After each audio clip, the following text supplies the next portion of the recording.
Yeah.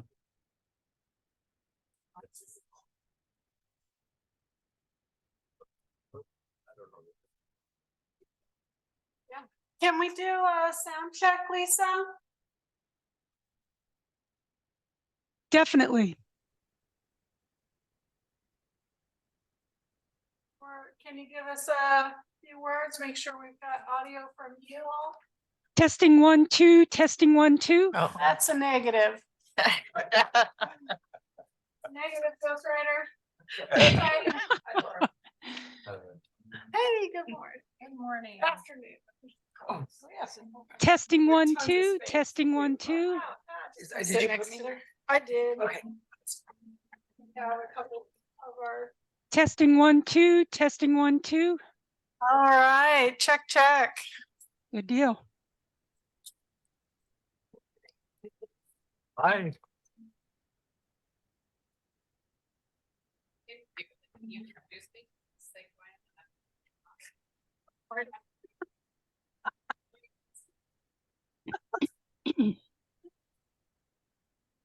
Now I'm going to make a really big deal out of it. the last time it's silly.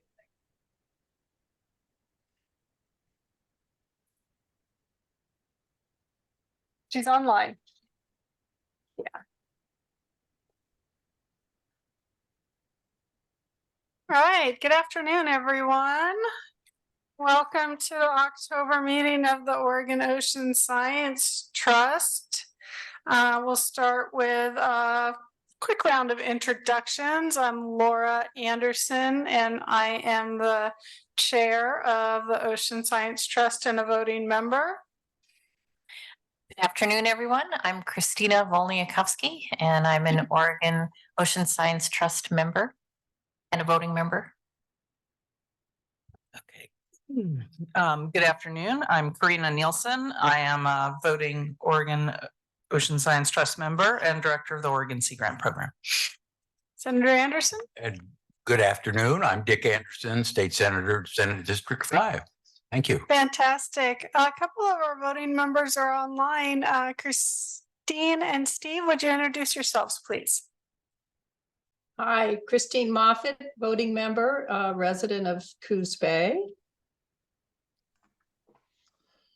Afternoon, everybody. Likewise, voting member Steve Marks here, voting member of the Oregon Ocean Science Trust. Thanks for the meeting today. Right, and then we have several members of the public online in here, but before that, we have like just to introduce the fantastic support that we have both here in the meeting room with the formidable Linda Safina Massey as the administrative assistant to the OOST from DSL. Thank you for helping us organize all of our meetings, Linda. And Lisa, would you introduce yourself online? Hi, this is Lisa Debricare, Creative Resource Strategies, and I provide administrative support to the OOST. Fantastic. And then in person, we have. My name is. Oh, I saw it. I was confused because I saw your name online. And so I thought, surely that's not him, Right. but you're both. Okay. Brian Katz. I'm here to present on one of the projects. Happy to be here. Welcome, Brian. And then I don't know, in some kind of fashion, we can organizedly introduce ourselves briefly online so that we know who's from the public on our call. Linda or Lisa, if you want to facilitate that, feel free to do so. Sure thing. Francis, do you want to introduce yourself? Sure. Hi, everyone. Francis Chan. I am a faculty at Oregon State University, and I'm calling in from Newport, and I'm presenting on two of the projects that OOST has supported. Thank you, Francis. Nadia. Hi, I'm Nadia Gardner, calling from Arch Cape, and I am the consultant for the Oregon Ocean Science Trust, or sorry, Oregon Ocean Science Fund at Oregon Community Foundation. Thanks, Nadia. Megan Davis. Hi, I'm Megan Davis. I'm the Oregon Sea Grant Legislative Fellow, and I'm just here to listen in on behalf of Representative Gomberg's office. Thanks, Megan. Adrian. Hi, everyone. My name is Adrienne Lawfer. I'm with Sea and Shore Solutions, and I'm here today to present on a project that we did for OOST. Thanks, Adrian. Deanna. Hey folks, Deanna Cariciello based in Salem, also with Sea and Shore Solutions, here to support Adrian giving the presentation today. Thanks, Deanna. Derek. Hey everybody, my name is Derek Kraft. I'm with a consulting firm called ICF, and I'm mostly just here to check it out and see what you guys are all about. Happy to be here. Thanks, Derek. And we have a cryptic Tomlinson, and I do not know your first name. Hi, I'm Michael Tomlinson. I'm a retired oceanographer, and likewise, just to see what OOST is all about. Thank you. Thank you, Michael. And I think that captured everybody. Did I miss anybody? Oh, there's Gina Carter. Gina, do you want to introduce yourself? Yes. Hi, I'm Gina Carter. I'm with the Nature Conservancy. Great. Good to see you, Gina. All right, back to you, Laura. Okay. Thank you, everyone, for joining us here and afar. We have the July 2023 meeting summary in our packets. Has everybody had a chance to review the meeting summary? Are there any questions, comments, corrections, revisions recommended? Would someone like to make a motion to approve? I will move to approve the minutes. I'll second. Great. Motion made. All in favor? Aye. Aye. Aye. Any abstentions or nays? Hearing none, we shall approve that. Okay, so we're gonna start our meeting off with some OAH grant project presentations. And our first presenter is going to be Dr. Francis Chan with the Simmers Group at Oregon State University Cooperative Institute for Marine Ecosystem and Resources Studies. And he's going to talk to us about intertidal and subtidal ocean acidification and hypoxia monitoring at Oregon's marine reserves. Thanks for joining us, Dr. Chan. Thank you, Laura. I'm going to try to share my screen. Let me see if that works. 1 second here. Does that look okay to me? Yes, that looks fine to us. And just for those of you who may be new to the OOST funded about $1 million in ocean acidification hypoxia research through a competitive grants program. And we are fortunate to get these brief presentations from those grantees throughout the course of their work. So that's why we're here today. Thanks. Okay. I'll start, and I like context, so bear with me for just 2 slides. And I think that the big question is, if our ocean changes, will we know? And when we look at something like marine heat waves, warm blob, we do know, because this is something that we can easily see from satellite observations, and we can track that through time. So it's really convenient for us to detect things like heat waves. Oops.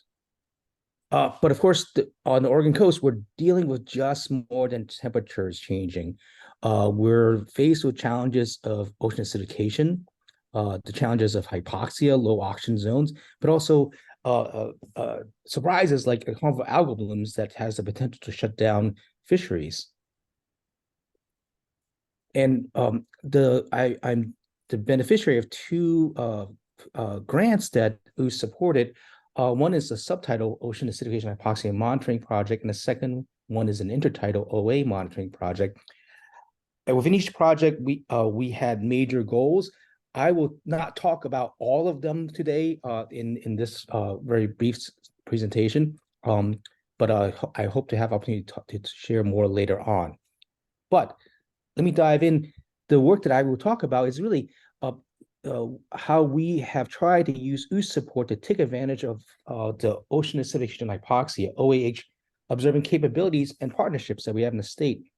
And these capabilities and partnerships include, on the left-hand side, things that we as academic scientists do. We're good at deploying research instruments, but we're also growing our ability and network for working with folks on the coast, either fishermen or other coastal residents. And I'll say that sustaining, being able to observe the ocean has been vital. I'll take a second back and say, we can't see hypoxia and oceanization from space. We have to actually go take samples or put sensors in the water. There's no cheap and easy way right now to do that remotely. So we have to be in the water, and sustaining that capability to be in the water to make observations has been vital. I'll run you through a couple of scenarios of why. One is just 2 years ago, 2021, Jack Barth really alerted the community to saying to something that was strange was happening, that in 2021, the upwelling season, when the winds from the north starts to blow, it started earliest than the available record that goes back over nearly 4 decades. So it's the earliest start of the upwelling season. And we also could tell by mid-season that this was shaping up to be a strong season, and we were looking at a long-term trend that has emerged of stronger and stronger upwelling along the Oregon coast. And upwelling is terrific because that injects nutrients to our surface ocean, makes for an amazingly productive food web. That's why we have everything from salmon to halibut that frequent our waters. But too much upwelling can be a bad thing, and this is because upwelling draws deep, nutrient-rich, but also oxygen-poor and high carbon dioxide waters from depth. And it also fuels phytoplankton blooms that when they sink, they will actually use up more oxygen and release more inorganic carbon. So we think that too much upwelling can be a bad thing. And as it turned out, it was a really bad thing because just 2 summers ago, that earliest onset of upwelling favorable winds translated into the earliest onset of hypoxia that we have observed. Now, it's a shorter window that we've been observing it, but of the records that I have. So this is a time series of dissolved oxygen measurements from the middle of the continental shelf off Cape Perpetua. And what we found is that, starting in April and into October, when we were, when we ran out there because we had to pick up the mooring before the winter storms came, essentially for the whole period, the bottom water was hypoxic. So it was relatively fairly low dissolved oxygen. And almost the entire time series, the whole season was lower than the mean that we had seen from the previous decade plus of observations. So this was of obvious concern because 6 months is I like to say it's a long time for a fish to hold its breath. Now the part of the funding was really to try to understand, what's the geography of oxygen stress exposure. We have one sampling point, one station, but is that descriptive of the rest of our very diverse and dynamic coastal ocean? The first time series I showed you was from the mid-shelf of Cape Perpetua. That's actually just on the other side of the marine reserve. That's telling us what's the water that's going to come into the marine reserve. And then we also have a time series station in the other end of the marine reserve, really close to the beach, just 15 meters of water. And you see that within the Cape Perpetua Reserve, we see these occasional events, these bouts of this low dissolved oxygen that sweeps in almost all the way to the surf zone. And another thing that the funding has enabled, it's actually for my lab to collaborate even more closely with ODF&W's Marine Reserve Program. They've also been putting out dissolved oxygen sensors. Our job is that we take the sensors pre-season, we calibrate them when they kind of bring it back after it's been in the ocean, we recalibrate them, and then we work up the data. And this is the picture that we can start to paint about what's the geography of stress exposure. So to the north at Cape Falcon, we see fairly similar dynamics. And one surprise is that I always thought that the central coast was really the most sensitive to hypoxia, that's where we always will see the lowest dissolved oxygen values. But it turns out that's not necessarily so, because Cape Falcon, towards the end of August, we see these this period of very low oxygen water that's come into the marine reserve. This is an OAH project, and I want to just share a little bit about. We do have pH sensors at the Cape Falcon Reserve, and I want to thank Dick and Marcia Vanderschaft for helping maintain some of that instrumentation. This is a shorter time series, but what you see is that whenever we have low DO, we tend to have low pH sweeping on to even the rocky benches. And for reference, on the right-hand side is the pH scale. 7.7 is about the pH where, given the temperature, alkalinity, salinity of our waters, where we might expect arachnidic shells to start to dissolve. So we see bouts of relatively corrosive waters impinging into our coastal ocean in concert with these low oxygen events. And then we can go down south and we can see Cascade Head. Now, this is another picture of that geography. There's a neighborhoodness to dissolved oxygen stress. While Cascade Head has very similar dynamics, it just never gets as low at a given weather cycle as the Cape Perpetua time series. So in a sense, the Cape Perpetua time series that I've been maintaining, and my colleague and I have been maintaining, that serves as a nice research reference. And then going down the coast to Otter Rock, we see, again, some relatively good coherence amongst marine reserves. And then we can go down to Redfish Rocks. Now, Redfish Rocks is a little different because that's an example where we engaged the fleet to help us monitor marine reserves. And there's a lot of individual time series because they're individual deployments of a crab pod that was being fished, but just happened to have an oxygen sensor on it. Sometimes it comes up, sometimes they weren't fishing, but we get this pattern that accumulates, and we see, that there's also a bit of geography to the exposure in dissolved oxygen as we move down the coast towards Redfish Rocks. Now, that was 2 years ago. What about last year? I kind of flipped through the upwelling stress figure quickly, but basically on this figure on the left, the earlier you start is the earlier to start the upwelling season. But depending on how deep you get on those curves, how low those curves go, it tells you how strong the upwelling season was in total. And we notice 2022, last summer, it was one of the milder upwelling years on record. So maybe that gave us a break from the worries about oxygen stress. I certainly thought so, given kind of my mental model, what are the big levers that are driving onset of low oxygen events. But now we were engaging with the fleet to help us monitor the waters near marine reserves. And these are near the individual reserves, because of course they can't put their pots inside a reserve. So these are adjacent to. And what we saw was, interestingly, in the Otter Rock region, it had lower dissolved oxygen than the Redfish Rocks region. But interestingly, towards the end of July, early part of August, we see this nosedive of dissolved oxygen. And the thing that's notable is that, well, one, when I see a nosedive at the end of time series, I used to think that, well, there's something wrong.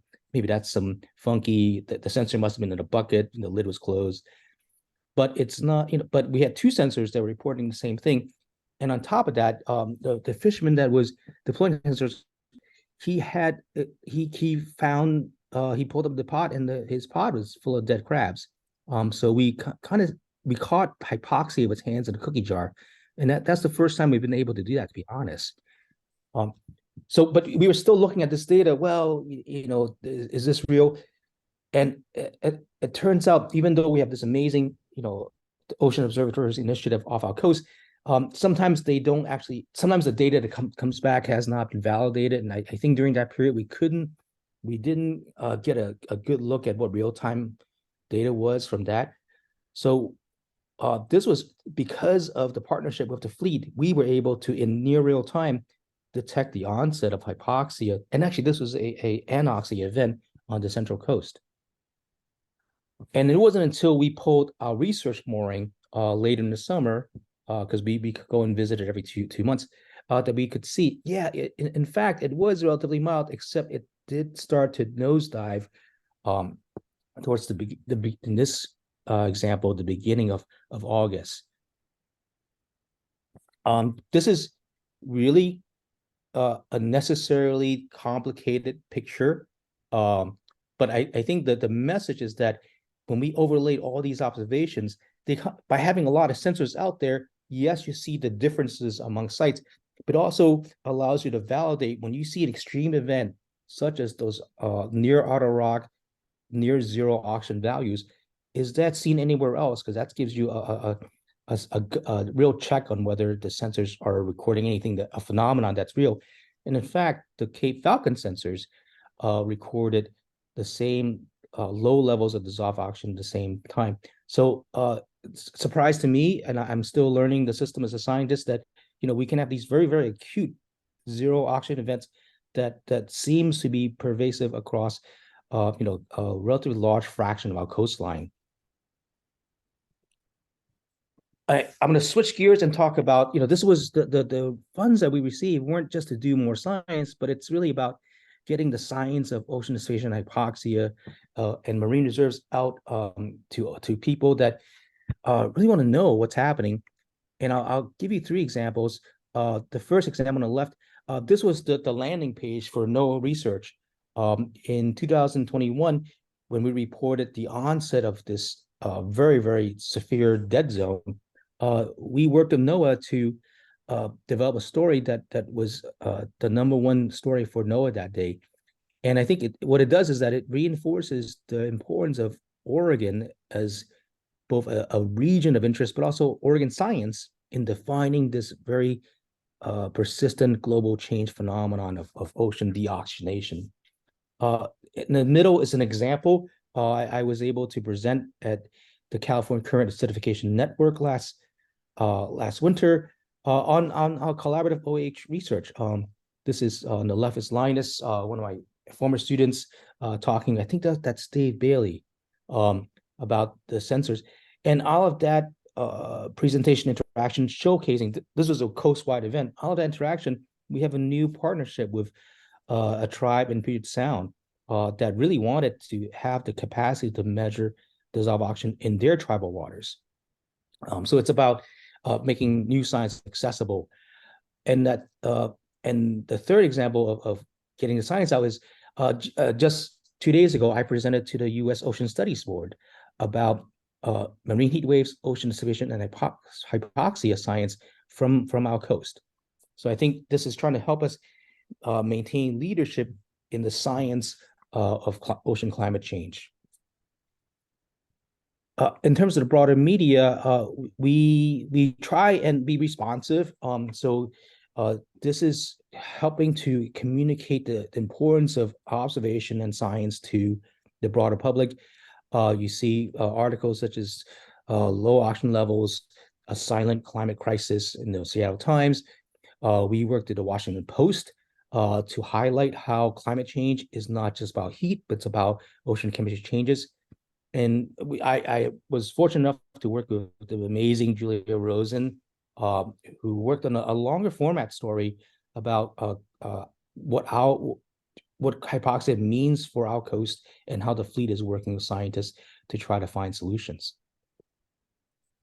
And then at another level, I was fortunate enough to be asked to participate in a hearing just last August by the House Select Committee on the Climate Crisis, where I was able to really talk about how the collaborative science that we're doing is helping us to understand the dynamics of climate change in the sea, and that collaboration is first and foremost how our science is effective.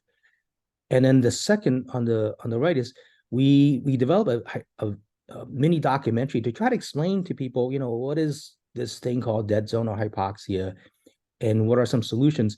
And I was really pleased to see, one of our congressional representative, tweet out that this is why, look at this video. This is why she is invested in the science, in the work that Congress has supported as well. And the last point I want to make is that, and I threw this in there as a goal because, are we leveraging the investments? Because our state is not wealthy, and I want to make sure that we do well with the money that we have to leverage federal resources that we need. And two examples. One, because of the work that we're doing, the monitoring hypoxia and OA, this contributed our ability to compete for this multi-stressor project. There was only one team that was awarded this from this round of competition, and the team that I led at OSU, but with lots of partners, was able to secure this $4.2 million federal funding. And recently, we heard that we will be receiving, well, we just received the money, a project by the Ocean Technology Transition Program at NOAA to take the sensors, the fleet-based observation, and really make it ready for prime time, so it becomes an operational product and not so much a research product that's dependent on scientists being able to tinker with things in the lab. I'll end by just a huge thank you to the legislature, particularly past and present members of the Coastal Caucus, who've been, amazing allies of ocean science. Thank you. Of course, OOS, the attention and format of this funding model of getting the right science for Oregon is really essential. And of course, some of our work is funded by NOAA, and we were able to leverage that work. But importantly, lots of partners on the ground on the Marine Reserve side, and also lots of partners on the research science and industry side that made a lot of this possible. I'll end there. Outstanding. Thank you so much for that presentation. The challenge, I'm sure, of communicating just a small, kind of channel of the work that you're doing. But I really appreciated that.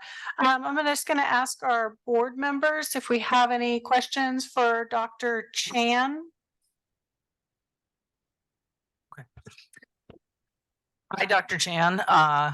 I have a question. It's a technical question. Curious what your interpretation of the mechanism for seeing the more low oxygen and low pH waters in 2022 might have been. Do you have any speculations or ideas about what happened that was different? Yeah, at one level, it's an effective signal, most likely, given how fast, meaning that there was low ocean water that formed somewhere, and because of currents, moved into the near shore. The fact that it seemed to be centered to the north coast, it might be that there's been speculation about the waters underneath the Columbia River plume, if there's enough degree of isolation and respiration that maybe that's another region, another hotspot for formation of low oxygen waters. We know it's a hotspot for low pH waters because of the freshwater input. But yeah, I think again, I was surprised, and it just goes to show, I have to keep science. We have to keep an open mind and be prepared to be surprised. To be prepared to be surprised. Thanks for those insights. Well, thank you. First of all, I apologize, everyone. I was engaged in mandatory legislative training, not how to be a legislator, but other kinds of things they make you take training on. And it was supposed to wrap up in time for me to be here. So I'm running a few minutes late. Dr. Chan, thank you so much for your work. I've been engaged in a number of conversations recently regarding the California current and discussions about the proposed coal areas for wind energy fields off the southern Oregon coast. And I just wondered if your work touched on that at all, whether you saw anything regarding hypoxia, acidification, or anything else as you looked at the California current relative to the potential for wind energy fields there. I think maybe at first level, and this is, you're going to hate this because I'm going to say that we actually don't know as much as we need to know. And it's absolutely true, because I haven't seen an evidence-based map of dissolved oxygen and acidification risk at the scale that the maps are being used to make decisions. Are we putting these farms in an area that's highly likely to be susceptible to present and future hypoxia and acidification stress? I don't have that answer. but it seems like we ought to know that before we make some, lasting decisions. Where do we want to put our risk? All right, thank you for that. And Steve Marks online. Thank you, Chair Anderson, and thank you, Dr. Chan, for the presentation. I really appreciate it. And apologies in advance. I'm not a scientist and don't have a science background, so may be a little bit inarticulate here. But I had a couple questions. First, for when you deploy the dissolved oxygen sensors, are they deployed at the same depth in the different locations on the coast? And I'm asking that because I'm wondering what dissolved oxygen can be a function of, and thinking about things like, I know it was interesting to see the different readings at the different locations, but wondering if those are at the same depth and whether there are other dynamics that can be correlated with the readings. For example, proximity to submerged aquatic vegetation, or substrate type, or bathymetry, steepness of the slope, things like that. So just wondering, like, what we can do with this information to help us correlate or even draw causality between what's in the ocean and what we're seeing in terms of dissolved oxygen, whether those are things that we can look at to interpret the readings. Those are fantastic questions.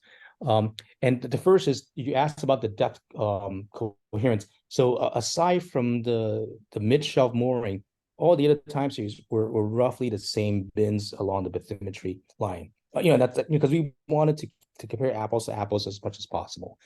But there are other questions about what do we know about what's driving the differences amongst, well, site and time. So the time signal is it's wind forcing. So wind's pulling the water in or pushing water out. So we get that dynamic weather signal. But in terms of a longshore gradient, the conceptual model we have is that areas where the shelf widens, that tends to hold water, it incubates water, it tends to be more productive on top, so that those are areas that tend to produce low oxygen water and low pH water that might be spread along other parts of the coast. So I think that there is a lot of topography. I mean, it's taken me 20 years as a scientist working the coast to know what most fishermen know is that no, different places are different. That's why people don't fish. They have coordinates that they keep secret because they know that there are special neighborhoods. And that's absolutely true when it comes to ocean chemistry as well. Thank you for that. Thank you. Great. Well, fantastic. With that, I think we will move forward to Brian Katz. Brian's here to talk to us about science-based best management practices for co-management of Oregon submerged aquatic vegetation and shellfish. Brian's affiliated with San Diego State University Research Foundation. Welcome. Thank you. It's exciting to be here. Like Laura just said, my name is Brian Katz. I am the CEO of Cascadia Visualizations, and I also hold a faculty position at Oregon State University. I'm a geographer and social scientist, and I have experience working on projects regarding shellfish aquaculture livelihoods. The other PI on the project, Melissa Ward, couldn't be here today, but she has extensive experience studying submerged aquatic vegetation. So between the two of us, we've got we're working on this Project 5, developing community guidelines for sustainable management of SAV and shellfish. So our project goals are to gather community input and the best available science so that we can develop a guidance document for the sustainable co-management of SAV and shellfish for the state of Oregon. SAV, submerged aquatic vegetation, could refer to either seagrasses or seaweeds or macroalgae. And when we say shellfish, that could be in reference to farmed shellfish or wild native shellfish as well. There's several ways that these two species groups can interact both positively and negatively. But when it comes to co-management, there are times when kind of the rubber meets the road and we'll get into that in a moment on why it's important that we update our management plans for these species. The outcomes and products of our project, as I mentioned, we're a state guidance document. We're also holding a community workshop in January where we're bringing together folks from academia, resource managers, and growers in the industry, kind of put our heads together and come to some consensus and come up with new ideas on guidances that we're going to include in our document. And we've been administering a survey and interviews, which I'll present some results on today. And I think to best characterize this problem, I like to go to quotes from the growers themselves to kind of contextualize why this is important.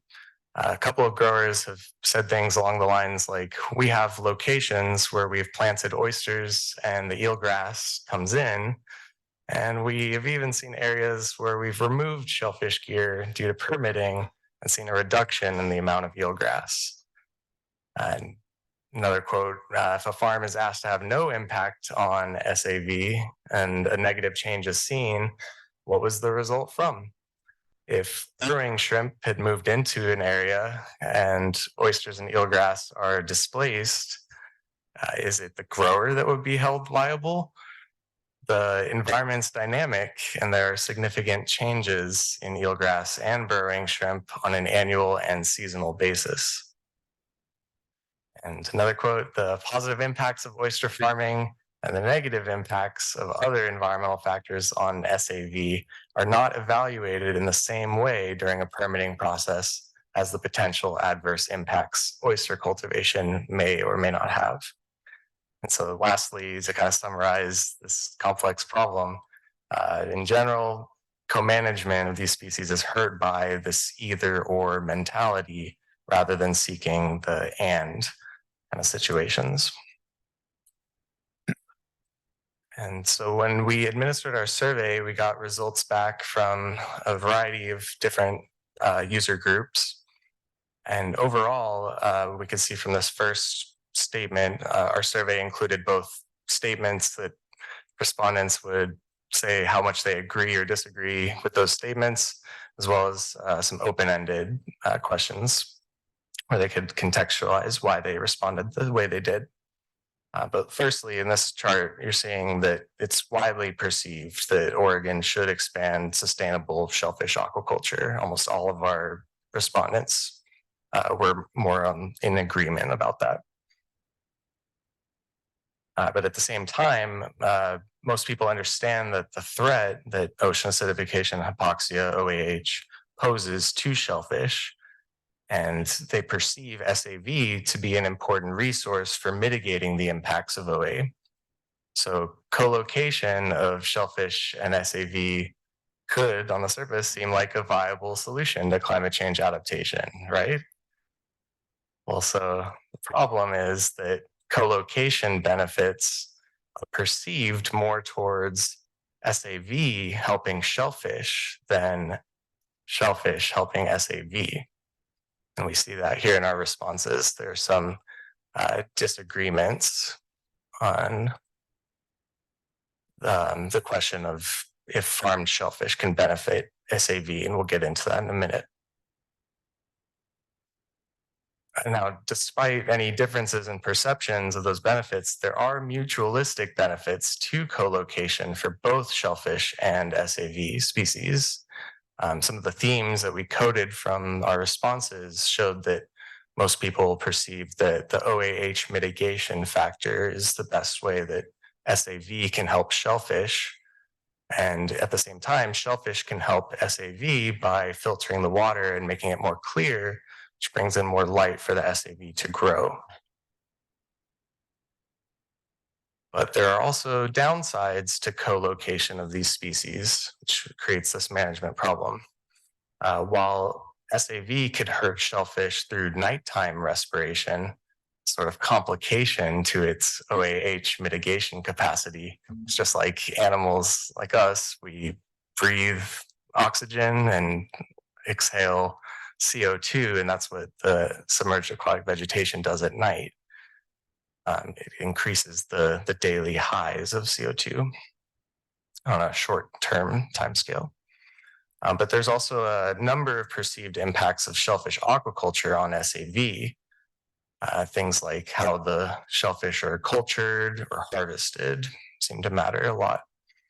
And so it shows, though, that it's not so much the shellfish species themselves that are problematic for SAV, but rather how the shellfish resources are co-managed with SAV that can affect people's perceptions of harm to SAV.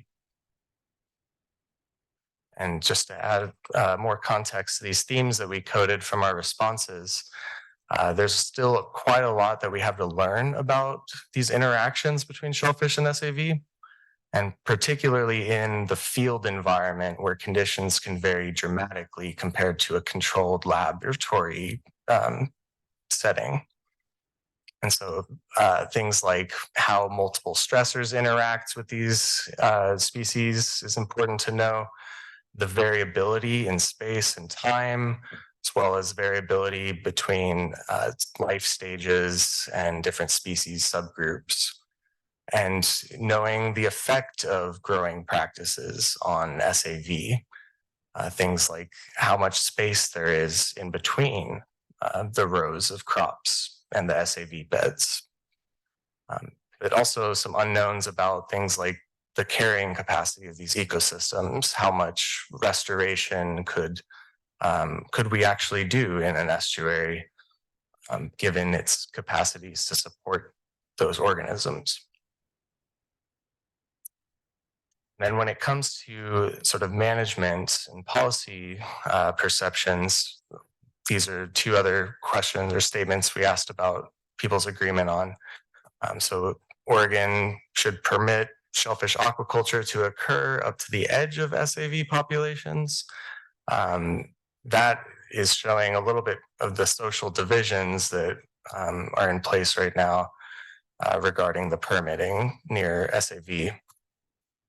Yet there is consensus, looking at the graph on the right, about the potential for some of the harvesting practices to actually have greater impacts on SAV. And in particular, our respondents cited mechanical harvests as the most impactful way of harvesting shellfish. So on the question of what can be done to reduce such conflicts and improve the co-management of these two species that both play really important roles in the ecology and the economy of our state. Now, traditionally, policies have promoted spacing, like I was mentioning, between the aquaculture rows and SAV beds. But that policy can become complicated with respect to the transient nature of SAV. It's a species that can move around and grow in different places and changes its distribution in space and time throughout the year. Now, our survey respondents kind of overall looking at these themes with respect to flexibility and adaptive management is that our respondents appear to recognize the importance of implementing flexible adaptive management practices that can, for instance, routinely monitor locations for changes to SAV and assess impacts from aquaculture as well as other multiple stressors and make appropriate adjustments to management. So in such an adaptive system, there could be contextual instances where policies become more or less stringent based upon how the trends are monitored over time. And that's something that our state could really do a better job of, is the regular, frequent monitoring of where and when SAV shellfish interactions are more beneficial or detrimental to each other.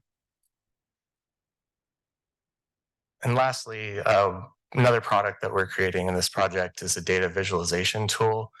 There's an early version available online right now that can show you some spatial overlays like we're seeing here in this Coos Bay estuary screenshot, where eelgrass beds historically have overlapped with shellfish aquaculture leases. And then in our newer updates that we'll be rolling out here shortly, we're going to be able to show these survey results that I presented on the map so that you can actually zoom out or zoom in to different local areas and see how these perceptions vary by location as well as user group. And in conclusion, I'll just mark your calendars here for our workshop that we have scheduled for January 24th at Hatfield Marine Science Center in Newport. Like I mentioned, we're going to be bringing together folks from the industry, academic community, and the resource managers. We're going to have lightning talks, panel discussions, and some breakout sessions so that we can come up with the best consensus that we can get to inform our guidance document for the state. There's an RSVP link in a QR code form or URL right there. So thank you. Great. Thank you, Mr. Katz.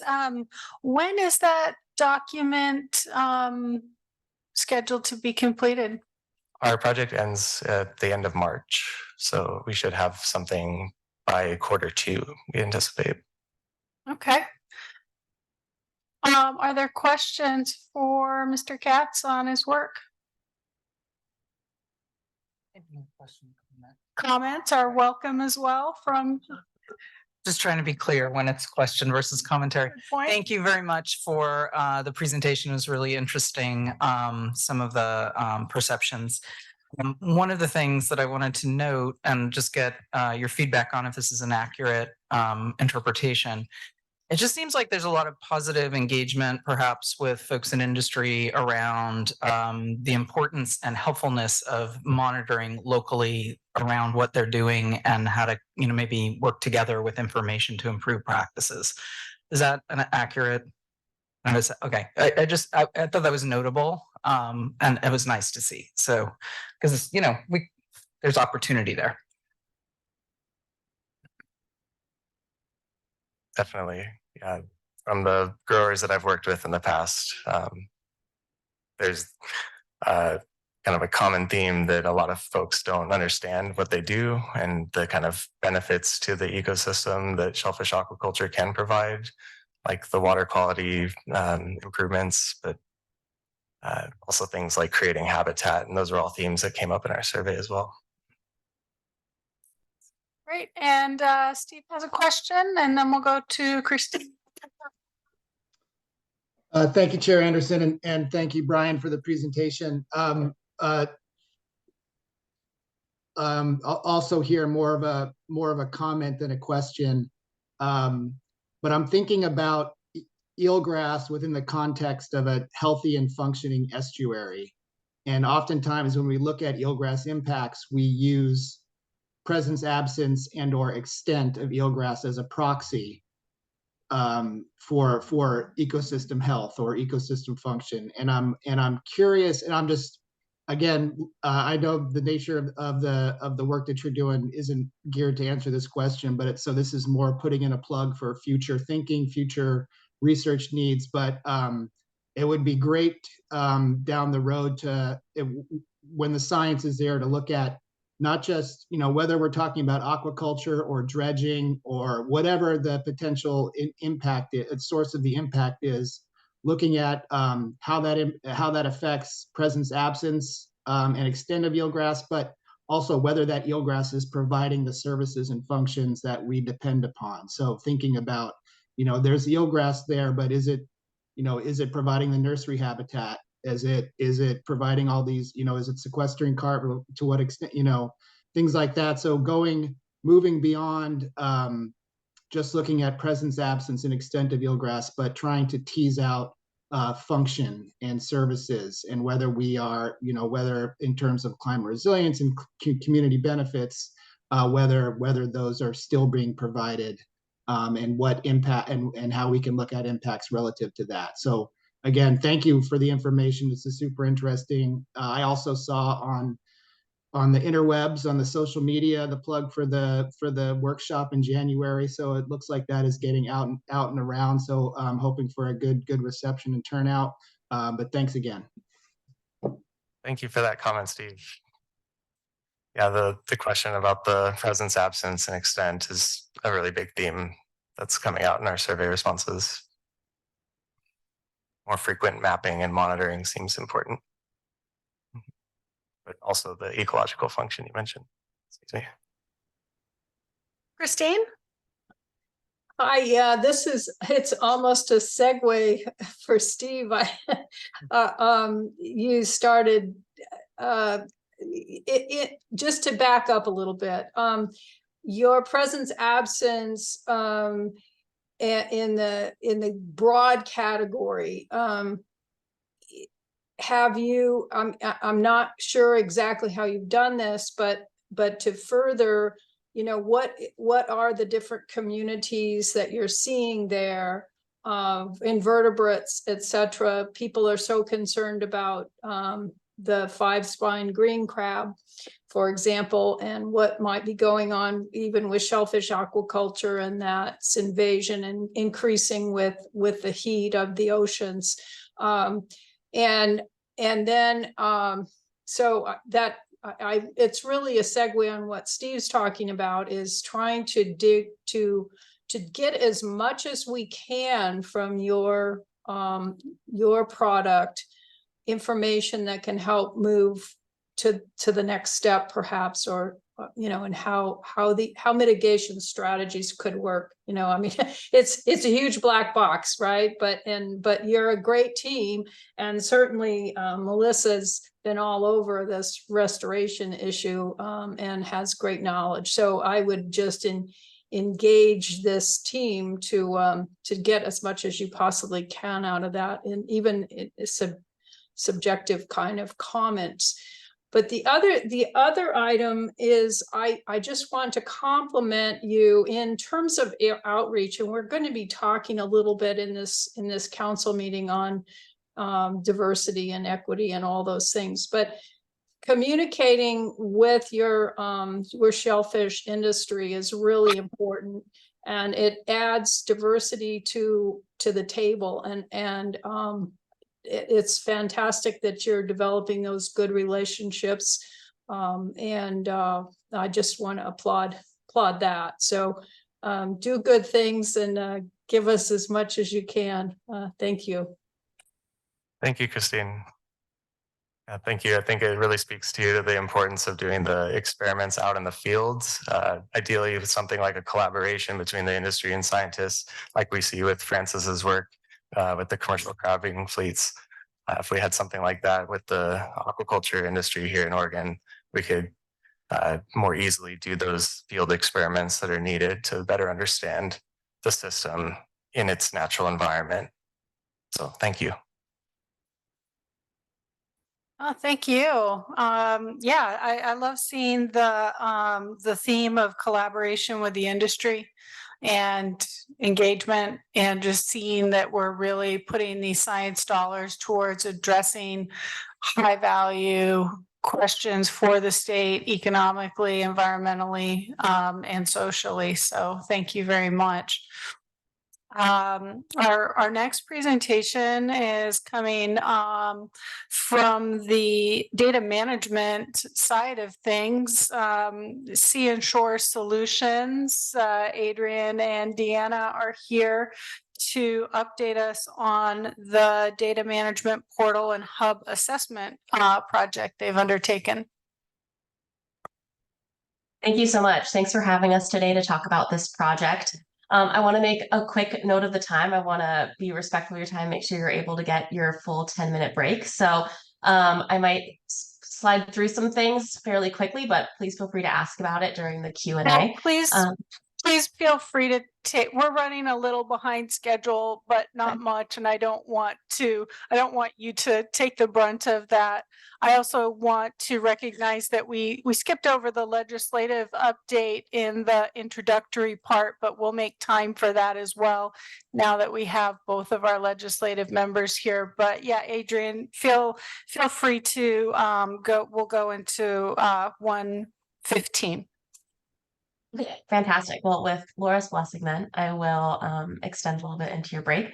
I'm here to talk to you about a project that we did recently, assessing needs related to nearshore data sharing in Oregon. In case you don't know who we are, we're Sea and Shore Solutions, a women-owned consulting and coastal and ocean firm based out of Oregon. And we really love to fill the space between science and application, particularly through policy, management, outreach, and part of that definitely includes data and data sharing. We Hi, didn't just do Adrian. this. Sorry to interrupt. We cannot see your screen, so you might want to double check that for us.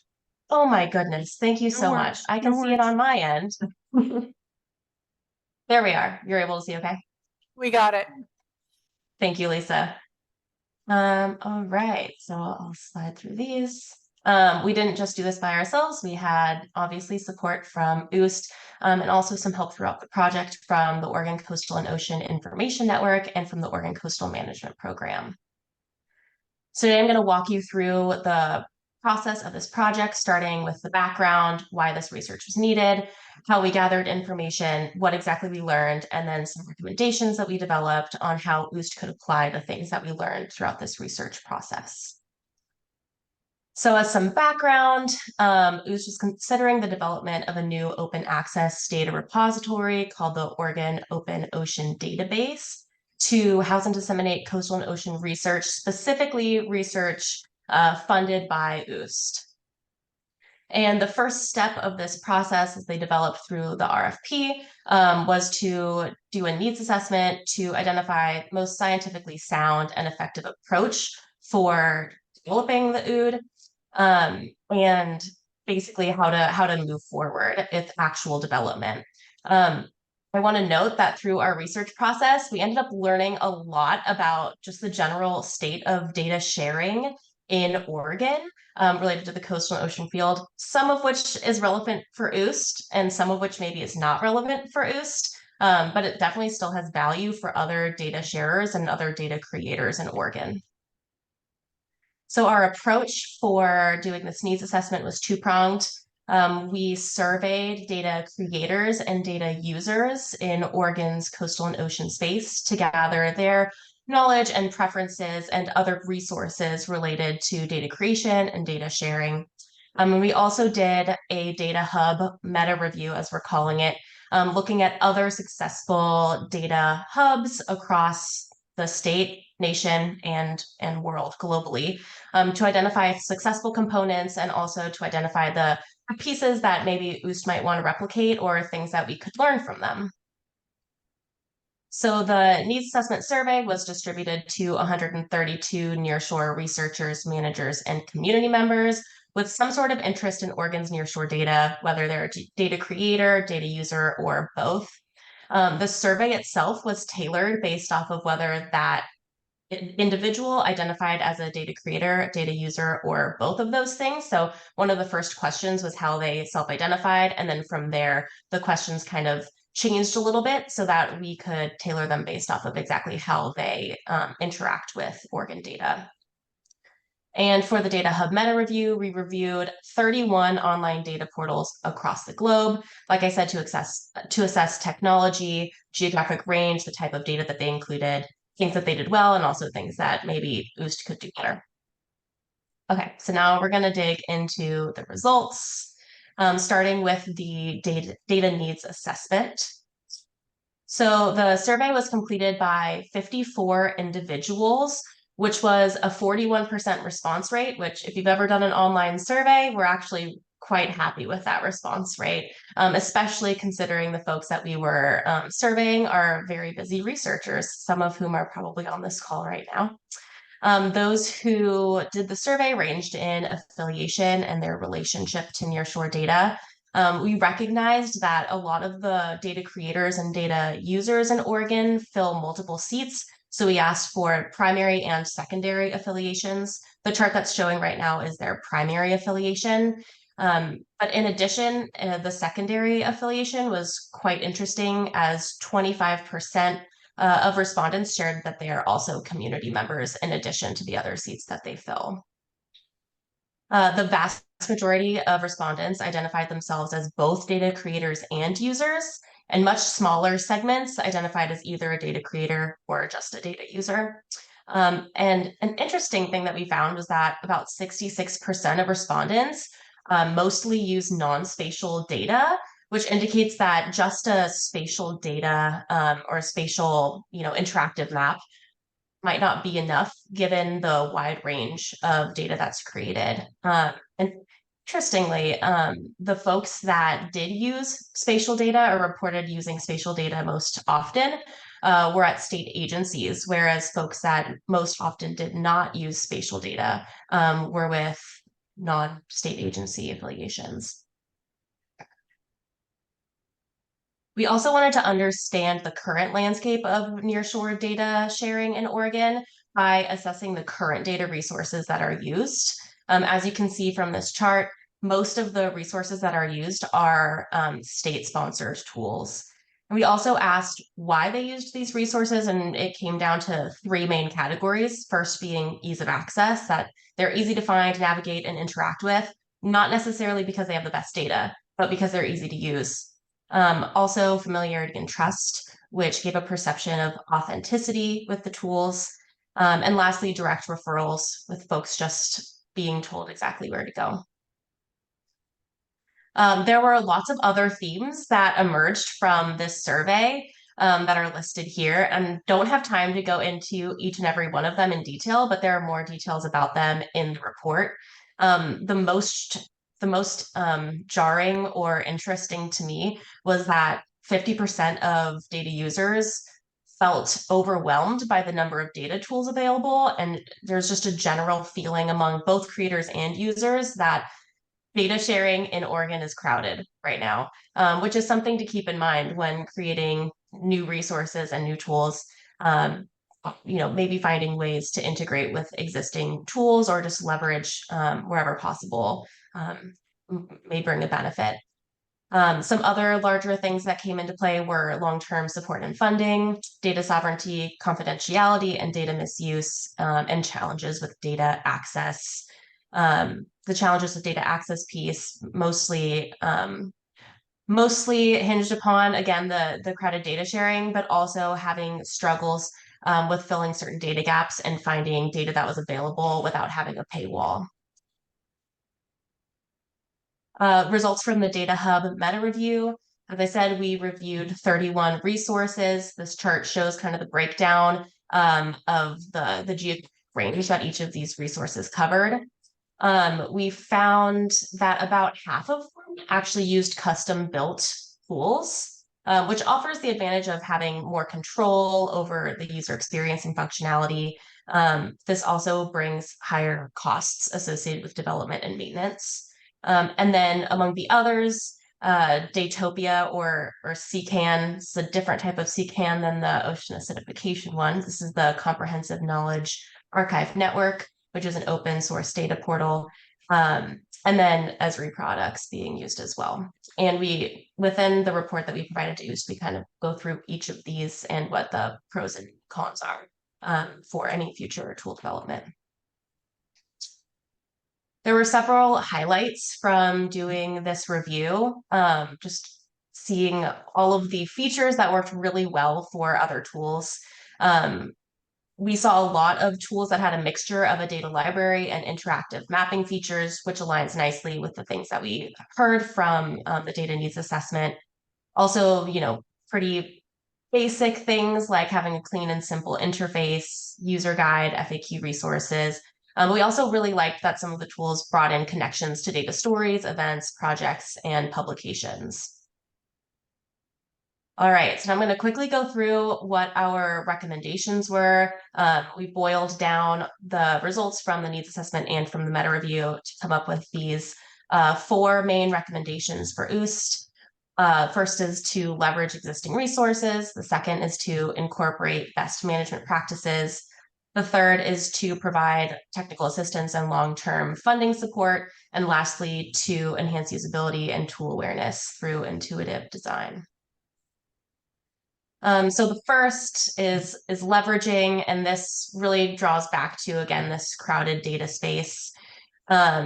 A quote from one of the respondents really stood out to me. They said that nearshore data are typically accessible from the original sources, so there may not necessarily be a need for additional copies of such data to be shared by other means besides retrieval from original sources. So that might be one avenue that UST could consider to reduce duplication and also just to reduce overall management needs of such tools. Integrating new features into existing platforms that already work well and have a following, and then yeah, like I said, linking to original sources is a great way to reduce duplication. The second recommendation is to create a really robust suite of management tools and management guidelines for the OOD. The first is to adopt FAIR guiding principles for open data and CARE principles for Indigenous data governance, both of which I'll talk about in a little bit. And then also developing a suite of management resources, several of which have really high quality examples that OOST can use during development of this tool. I'm going to really quickly just skim over what FAIR and CARE principles are. FAIR principles is just a process for ensuring open data of high quality that is findable, accessible, interoperable, and reusable.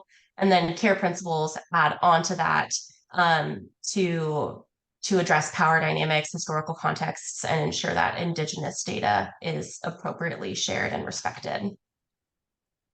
The third recommendation is to ensure long-term funding for this tool and support technical assistance and capacity for potential contributors of data, since they have very limited time and they don't necessarily want to be learning how to submit their data to more and more tools. Having somebody on hand who might be able to do that for them would bring a lot of benefit and go a long way in ensuring that the tool actually has the most up-to-date data consistently through time. And then lastly, prioritizing design, prioritizing user experience through navigation, creating a lot of user resources such as frequently asked questions, instructional videos, connecting data to stories and publications, helps bring context to the research that's being done and also provides transparency. And then lastly, investing in robust outreach to increase familiarity with the tool and to build trust. Thank you very much. Happy to take some questions now. Great. Thank you, Adrian. Do we have questions for Cian Shore? Or comments, discussion? Yeah, Karina.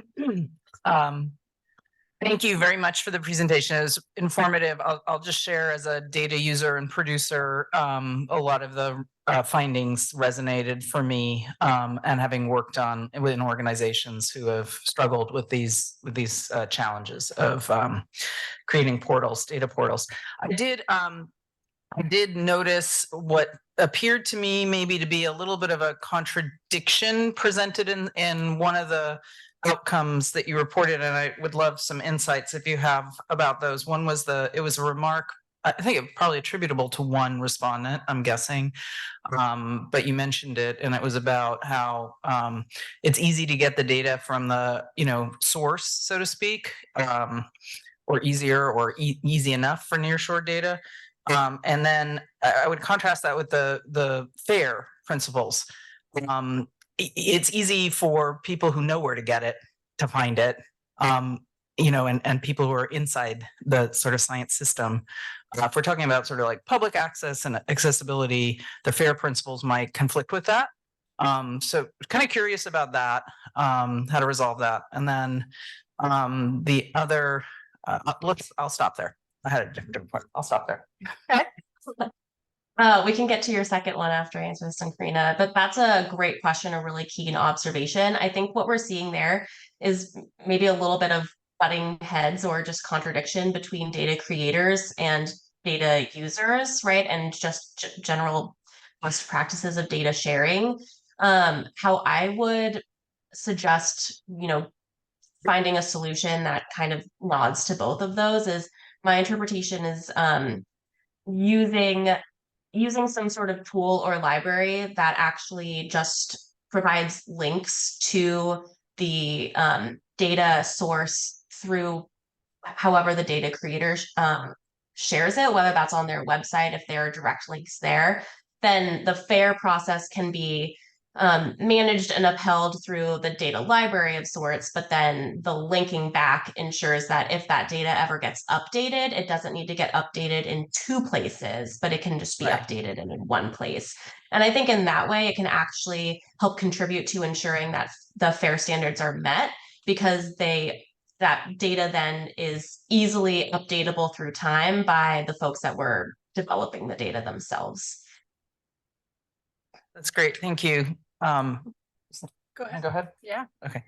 The other question or / comment discussion point, you know, the hesitation sometimes that folks have about sharing data and sort of misinterpretation maybe of data, you know, kind of can go both ways. The openness helps people see whether data have been misinterpreted but there's also a risk of people using it in unusual ways or cherry picking. Do you think the storytelling linking helps with that, so that at the source of the data, there is a connection to an interpretation that's been sort of vetted and validated by the producer to some extent, or by other external parties and peer reviewers?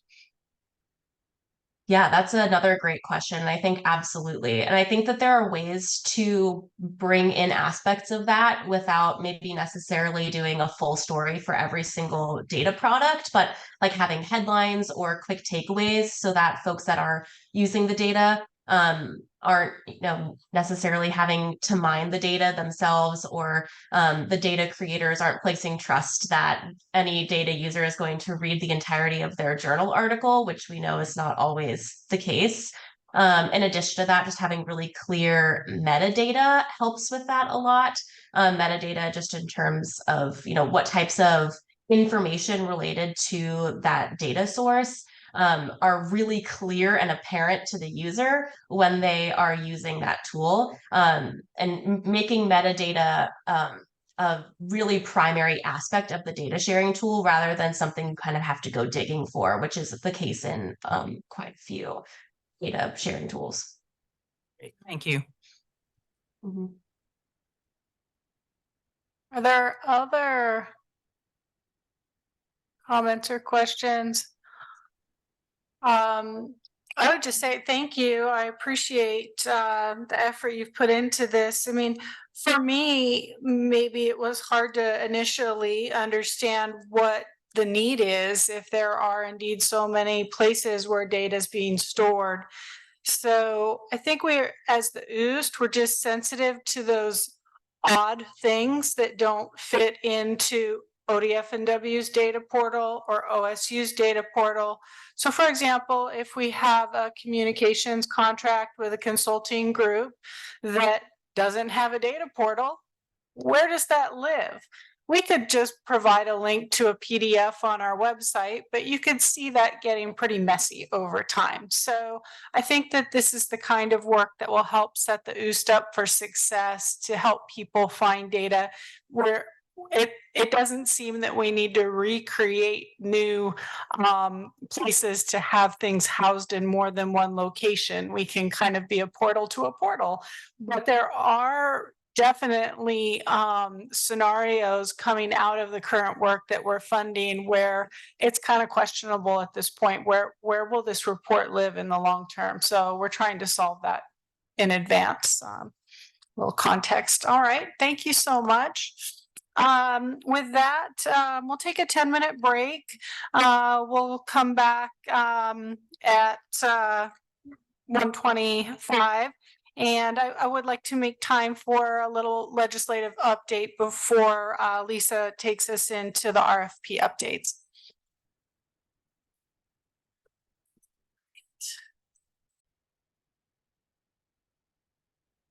All right, thank you. All right, we'll resume the second half of our meeting here.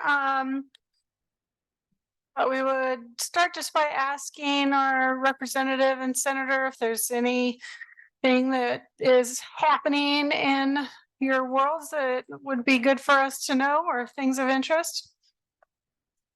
Chair Anderson, thank you. I think if you were watching, and I'm sure you were, the long session in 23 was an up and down, interesting long session. OSHA certainly we had a request put in for some additional funding, trying to add to the opportunities that might exist down the road. I think, in my opinion, that got lost. Perhaps timing, putting it in early might not have been the best route, because at that time, as you recall, the anticipation would be short of funds, the state would be. And it wasn't until May that really things opened up. And then there was just a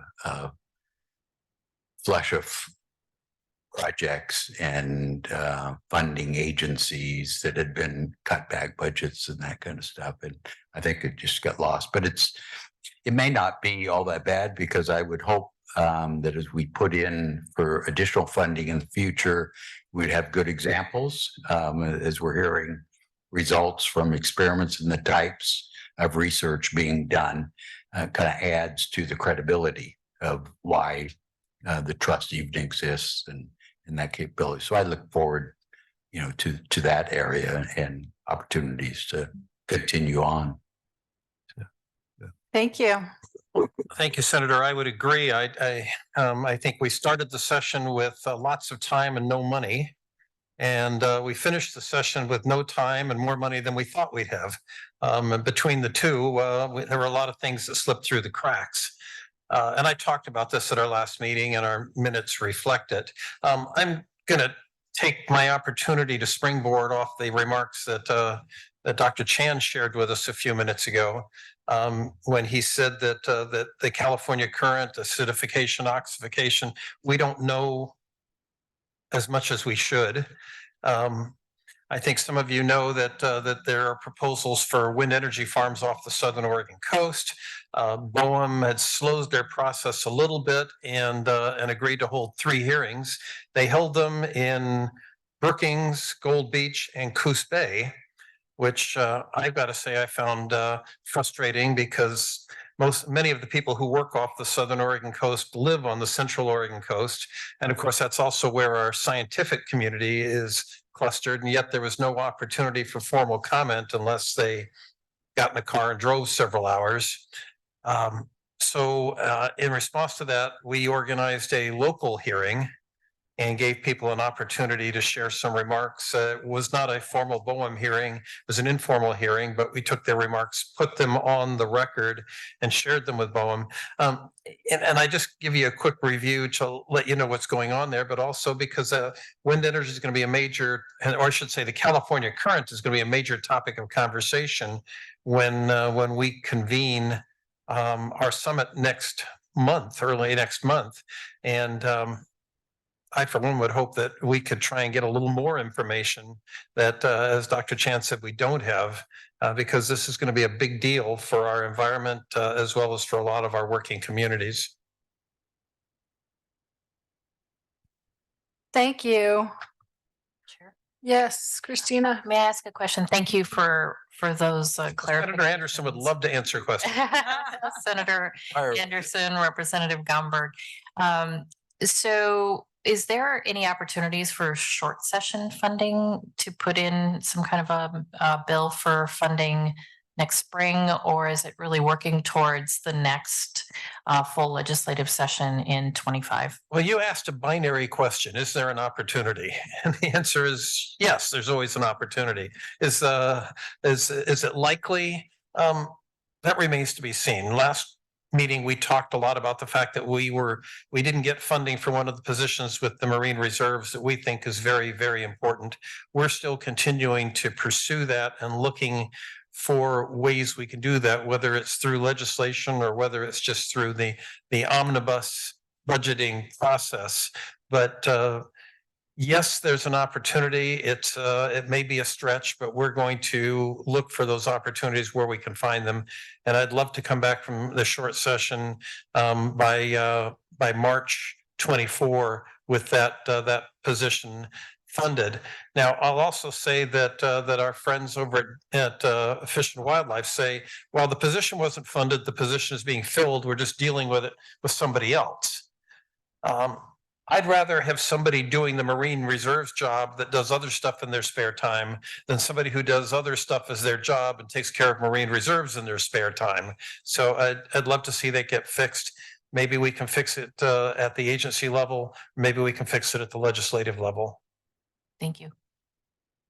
Was that really the push you were looking for as far as funding for the Marine Reserve communication? That was, That was definitely a priority. yeah. Also, any other funding opportunities to help us fund more research projects that are of high priority. I would agree with the representative that from what we've heard already, there should be some additional money. But just as that comes out of the mouth, the scale goes up with asks.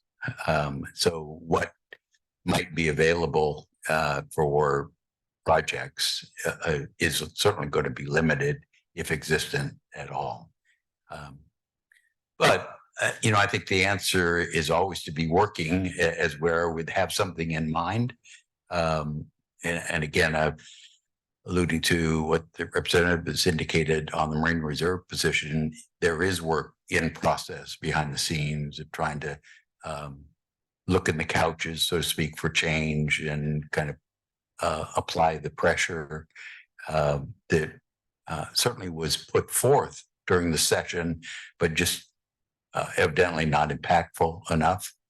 But that doesn't mean it's stopped. And I think that's the same thing for perhaps additional funding. But again, that for OST, it needs to have a meaningful ask, and for what, and that's why, as I said earlier, for me in the asking, I like to be able to show the committees at hand how the previous money's been used, have some results, because I think too often we fund things and then forget to ask about the results. So I'd like to get in the habit of showing results as we ask for the next layer. Thank you.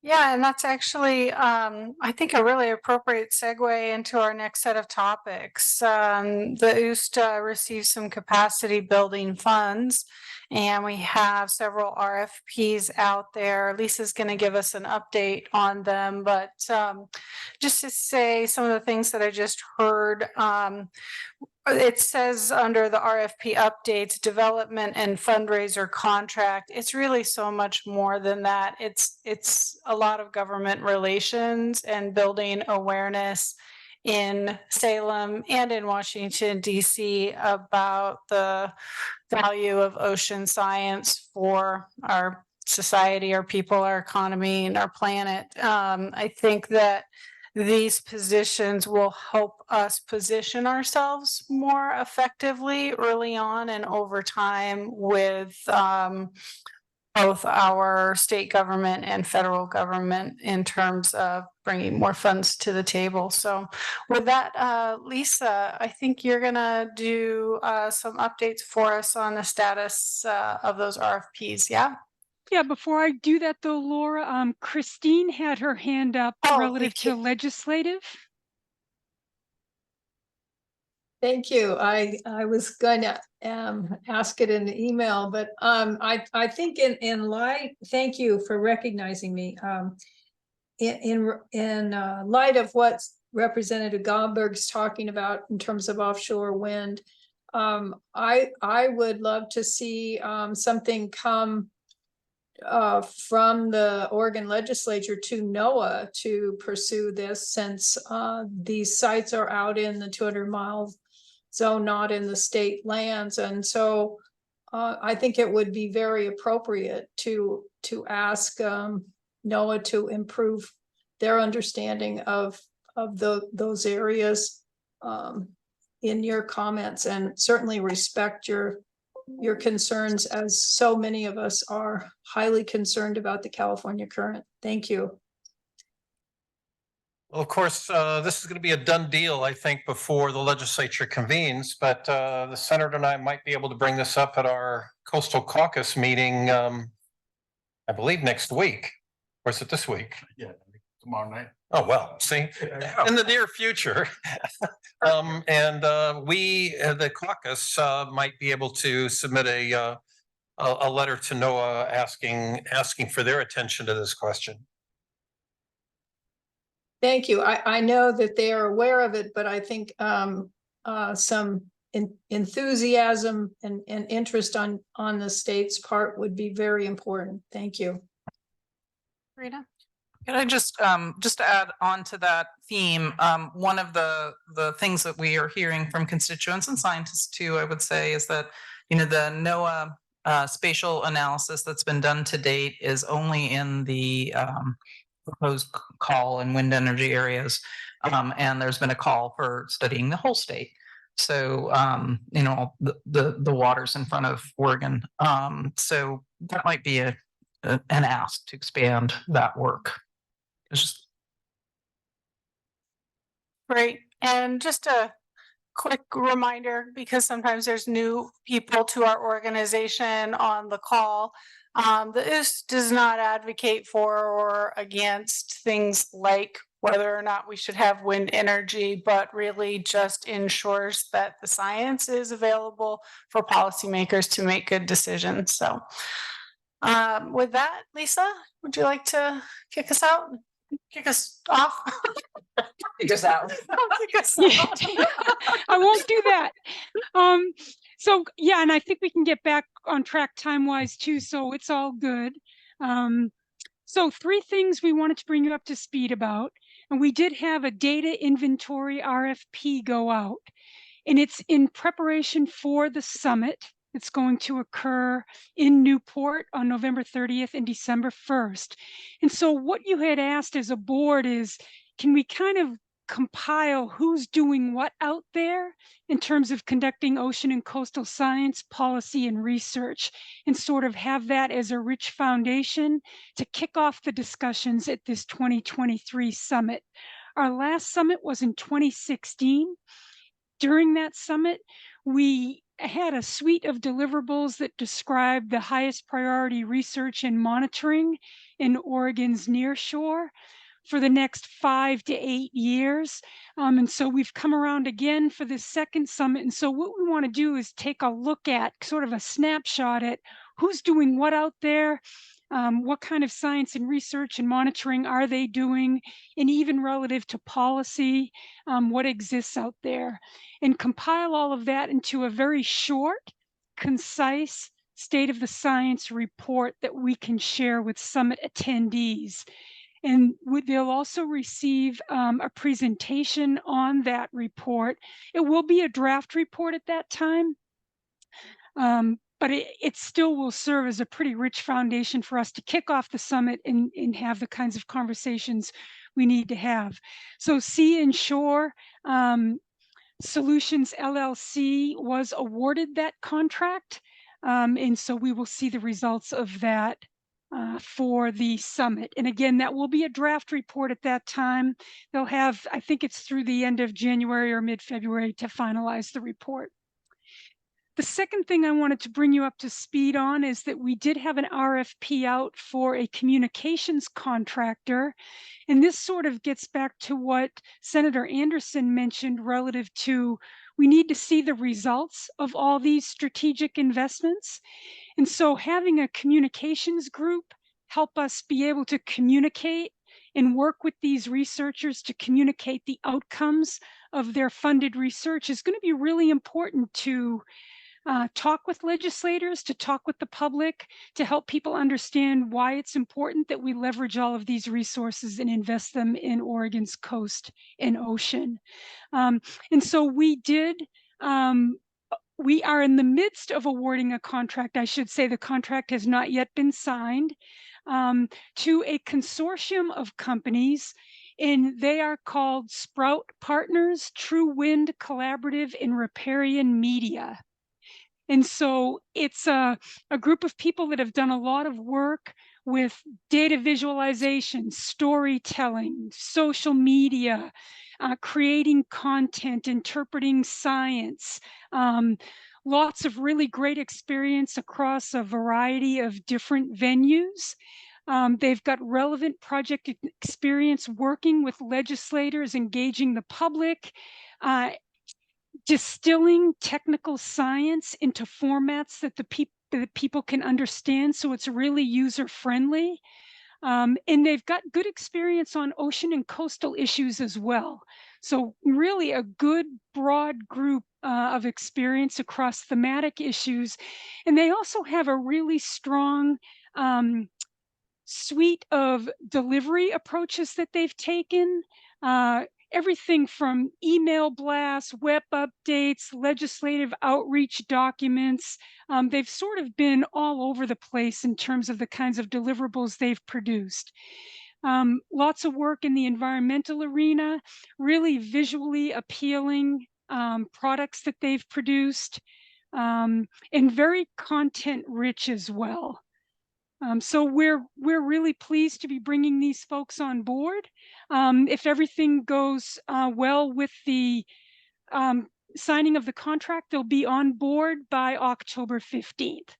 So pretty excited. We had a great review panel for that, and we'll be getting started soon. The last one I wanted to mention was the development and fundraiser contractor RFP. That went out about the same time. Per DS rules, all of these RFPs go out through Oregon Buys, which is the state procurement system. But we also put the fundraiser contractor RFP out through Max List, which is the place to advertise developing and fundraiser positions on the West Coast and in the state of Oregon. We only received one response to that proposal compared to the 5 that we received for the communications consultant. So we are retooling, talking about the content of that, seeing what we can do to make it more robust. And we've also reached out to a number of other entities at the recommendation of the Oregon Community Foundation and others to see if we can get interest in additional applications for that really important position.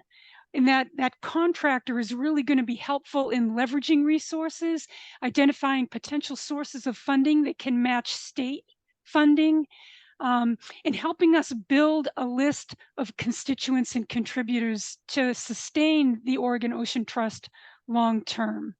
So that's the status of all those 3. We're making progress. We had hoped to have the development and fundraiser one nailed down by now as well. But in some respects, it's nice to have the communications folks come on initially, get their feet on the ground, and have the development fundraiser folks come in right after them. Laura, any additional comments you'd like to make, and any questions I'm happy to answer? I'll open it up for questions. I might have a few comments, but we'll see if the board would like to ask anything or contribute. Okay. I guess the one thing that I think will be a successful contractor for development and fundraising is it's more than just going out and asking foundations for money. It's really building the awareness around the need for it in the state of Oregon. Several years ago, when Shelby Walker and I were raising a mere, I say a mere because now compared to $1 million grant pools that we've run, this was like 125,000. And just hearing time and time again from the major Oregon foundations that oceans are not part of our portfolio. That's not work that we're focusing on right now. And realizing that we had to go south to California to find funds to support work right here in our own state. That was hard. And we were encouraged by the partners in California that helped us to build more capacity in your state for private philanthropic funds for your work. So this is a long-term, slow game. It's not just let's write a bunch of grants and get a lot of money.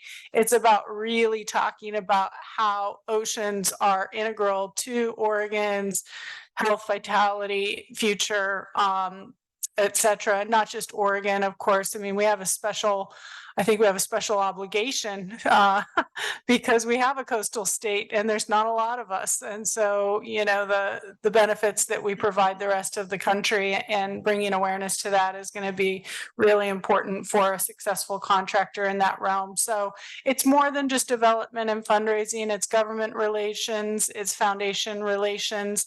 It's possible that it is more than just a part-time job. This might even be one of the things that Lisa and I talked about in terms of looking at why were we not getting really qualified applicants to bite on this. We kind of pitched it as a part-time thing that maybe somebody would do with other contracts that they have. But I think we're looking at the viability of a full-time position, recognizing that the need is definitely there.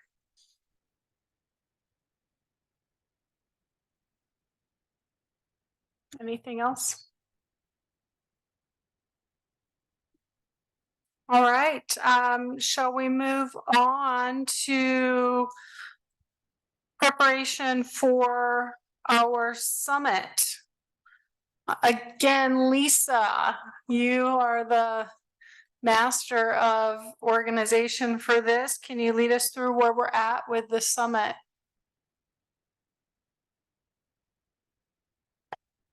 The invitations to the summit went out this week.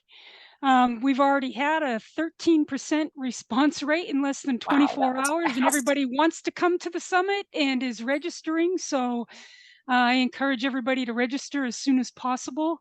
We got a great group of sponsors.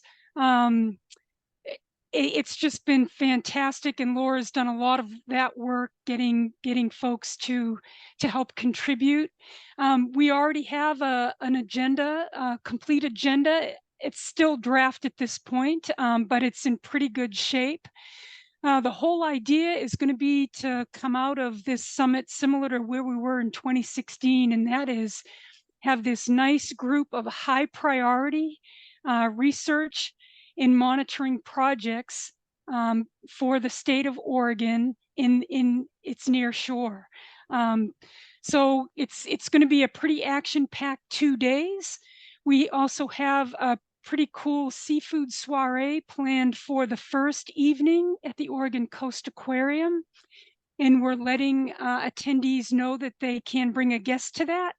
In addition to that, we also have an invite list for others in the community and others associated with ocean work to come to that soiree as well, even if they are not interested in coming to the technical aspects of the summit itself. So yeah, we're on track. The soiree invites will go out probably in the next week. And we're just firming things up in terms of the facilitated sessions on site, rooms, and how we're going to navigate that, individual facilitators for the sessions and that sort of thing. It would be great to just kind of mention, and maybe Karina would pitch in here because she was instrumental in bringing students to the summit. Oh, I just think that it's cool. It's going where how many students were invited to also participate in the summit? Lisa and Karina had recommended some of those students. Yep, we've got 6 that we asked. All 6 look like they're coming. And it's great. We had Karina's recommendations. We had Karen McLeod from the Marine Resource Management Program at OSU, and we had Lorenzo Cinelli as well. All 3 of those folks made some great recommendations for students to participate. In addition to that, I reached out to the Hatfield Marine Science Center folks to see if we might make lodging available to students that are coming, and they have agreed to do so. And so we've made that lodging application available to the students in the hopes that they can take advantage of some pretty inexpensive lodging on site. So yeah, I think having the students there, these are some pretty powerful up and comers. And so it's pretty exciting to have a group of students there participating in the summit. It will definitely enhance the diversity of the perspective, and we'll make sure that there's a student in each of the breakout groups so that that perspective is there, and it's going to be maintained throughout the 2 days. I do have one thought that didn't occur to me earlier, and I hope it isn't. I wonder if we can continue to invite additional students. I was thinking about some of the other universities and if we've done outreach to the University of Oregon or Portland State that also have some pretty great up and coming marine science students that might benefit, and we might benefit from hearing from them. So We did reach out to the University of Oregon. I'm still Okay, waiting good. for a response on those. I know Elise Granick is coming from PSU, and I can definitely ask about any individual students there that might participate. Thanks, Lisa. Lisa, do you have a sense of what the capacity is? How many people could we accommodate at the science symposium? Laura and I have talked about it. I mean, to really have good, meaningful conversation in focus group type settings, 70 to 75 would be a great number. We start pushing 80 and it's going to get hard to manage just with the space that we have and facilitators and all of that. So we're hoping for around 70 to 75 people. Okay, thanks.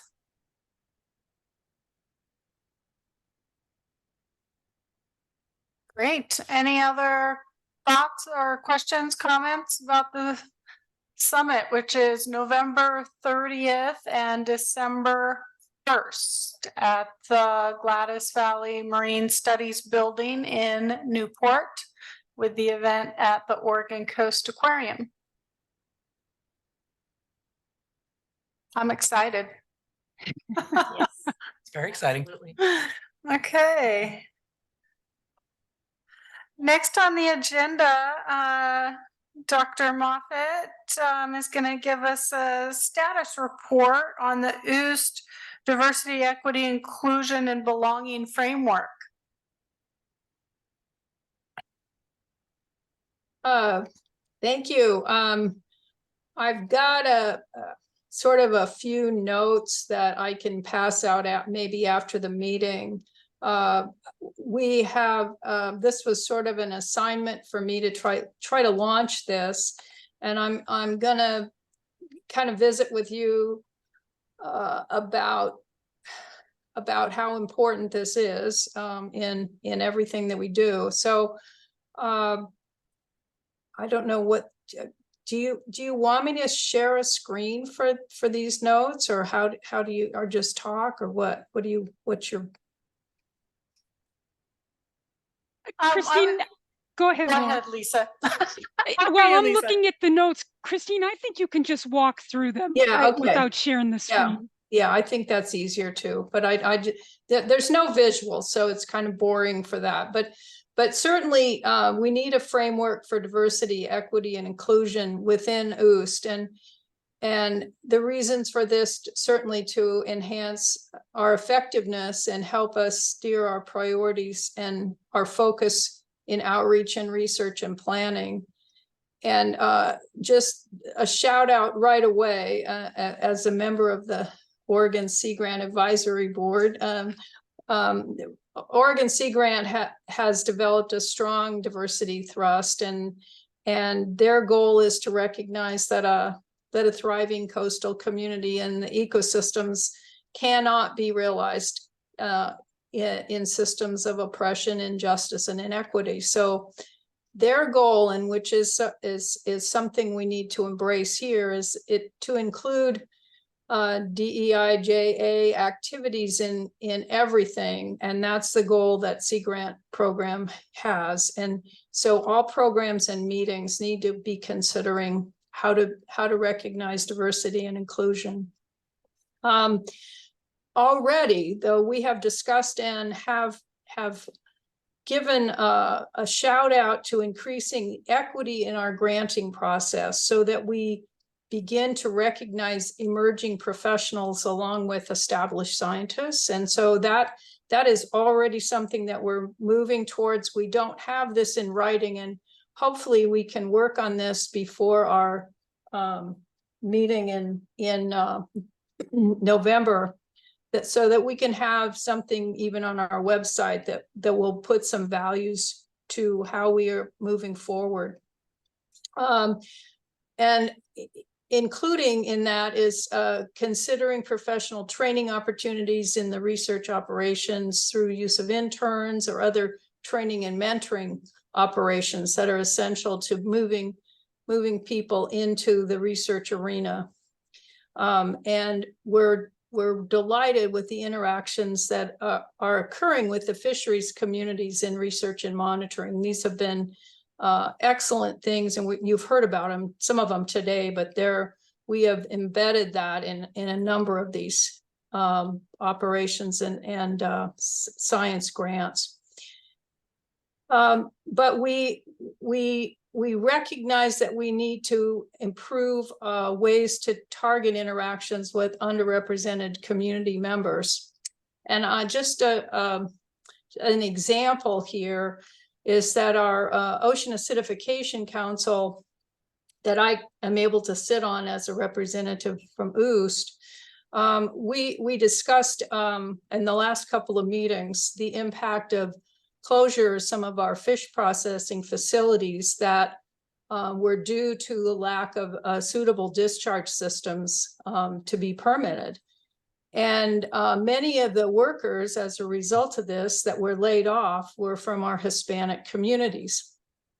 And just here in Coos Bay, the local Hispanic Alliance is very concerned in trying to perform outreach and support for laid off workers.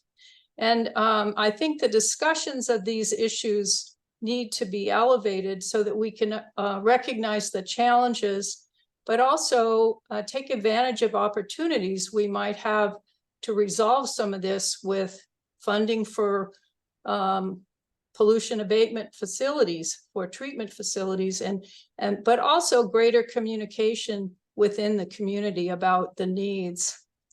So I hope that we can have a discussion here. Just a couple more thoughts is that one of the ways that we can improve general outreach with communities would be certainly to consider outreach materials provided in Spanish and English, improve outreach. I have found locally here that you just can't send an email to your Hispanic Alliance or something. You've got to meet in person and improve the comfort level in communications, because there's just a lot of mistrust. I think we have as a entity, we have great effectiveness with our legislative, since we have 2 legislative representatives sitting here today, and that's fantastic. But we need to be looking at how to communicate with underrepresented groups and groups that may not even consider that the ocean acidification and the global climate change and the challenges to our oceans are not even issues. So we have to think about how we can do that. And then finally, everyone recognizes that we need to improve, and it's certainly a mandate within the state to improve communications with our coastal tribal communities. And certainly the work that Francis Chan reported on today shows some of that outreach being highly successful. But we also have to recognize that the tribal communities are diverse and have different capacities to respond to requests for interactions. And so maybe I can just open this for a discussion, but we do need to get a sense of having something written that we can identify with and begin to look at opportunities to to really, again, make this part and parcel of everything that we do. So thank you for the opportunity to kind of bring some of these to the table today. Well, thank you for taking a leadership role on this really critical issue for us. Does the board have any thoughts or discussion on where we're at right now? Well, I want to thank Christine for teeing up this discussion, because I think in every agency and commission, we are talking about how are we going to do better with DEI.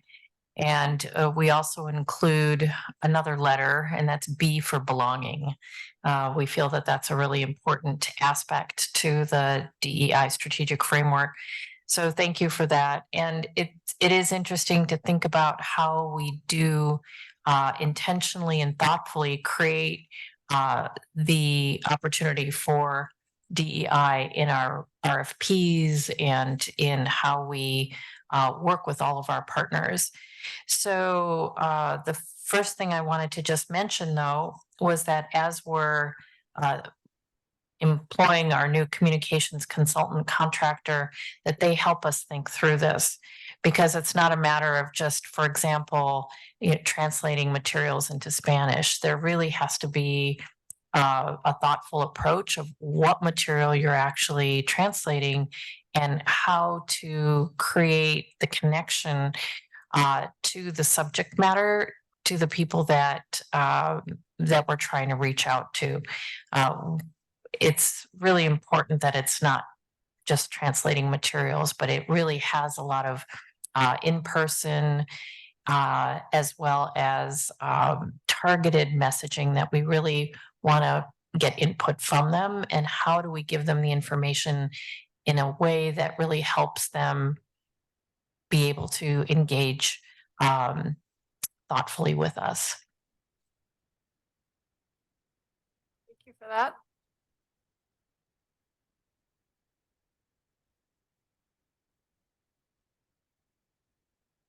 And maybe just following up, one other thing is that I think it's also a budget consideration, because when we're trying to do the outreach, we can be very successful with that, but to actually translate materials costs money for interpretation. And so trying to find that either through in-kind contributions or through other groups would be helpful. But I think somewhere, as we think about our budget moving forward, to actually have a pool of funds that we can use for translating materials. Thank you, Christine, and thank you for your comments as well, Christina. And thanks for the shout out to Oregon Sea Grant. I always appreciate that. We are, strive also to work on these issues. They are, they're challenging, but I in the way that we bring in diverse perspectives and think about, I made some comments earlier about this willingness to kind of work together and co-develop knowledge with the fishing community or with the aquaculture community. It's the same kind of conversation. I appreciated your remark about the two-way. It's not just us saying, here's this information, you should know this. Might be helpful. It's really about this collaborative understanding of what the issues are from different perspectives and user groups. So cultivating that, I think, will be important. So I just wanted to highlight that. It's about working in community, and it's really important. So thank you. Like Steve has his hand up. Thank you, Chair. Thank you, Chair Anderson, and everybody. I want to second all the comments so far, and thank you, Christine, for the update and the presentation. And just these conversations around DEI are happening everywhere, and there's a lot of momentum, in particular with some of the actions from the administration around ocean justice, so on and so forth. And I'm sure that and I raised my hand just to point out a couple of resources that have been helpful to the organization that I work for as we think through some of these issues as well. And I know that folks on the OOST and listening in are probably well aware of this, or maybe even more so aware of this than I am. But the West Coast Ocean Alliance, which is an entity that I'm sure most are familiar with, they've developed a West Coast Ocean Tribal Caucus, and they've published guidance for effective tribal consultation and engagement. That's been really helpful in learning, and edifying ourselves and learning on how to respectfully engage tribes with respect to issues like co-management, co-production of knowledge, incorporation of indigenous knowledge into natural resource management, which is a piece of the puzzle I think we're talking about. Other groups outside of Oregon, I think, that are really helpful in this space. There's a group in California called Azul. I'm sure Dr. Nichols is aware of them, but they've been really successful in engaging the Hispanic community on ocean issues and ocean science, ocean policy issues. Their executive director has testified in front of Congress multiple times. And we found them really receptive and really open to conversation and sharing ideas and thoughts. So and maybe I can follow up offline on this as well, but there are, with the momentum and increased attention to the importance of DEI, in particular with respect to natural resource management and science, there's a lot happening out there, and I think that there's some resources that we can draw from as the OOS kind of goes on this journey into the future. So thanks. I might just add something from my heart that, in this discussion about getting funding and so forth, the arts has always been part and parcel of who I am and how I express myself. And I think that the visual and musical arts should be incorporated in some of our outreach. There are fantastic artists and communicators, and that's a way that's maybe some of the foundations might be more interested in interacting with these issues in terms of communications and how we can illustrate the challenges that everyone is facing. That's something that I didn't put in that, but this communication also has shown me that the ways that we communicate can be other than just straight scientific words. So thank you.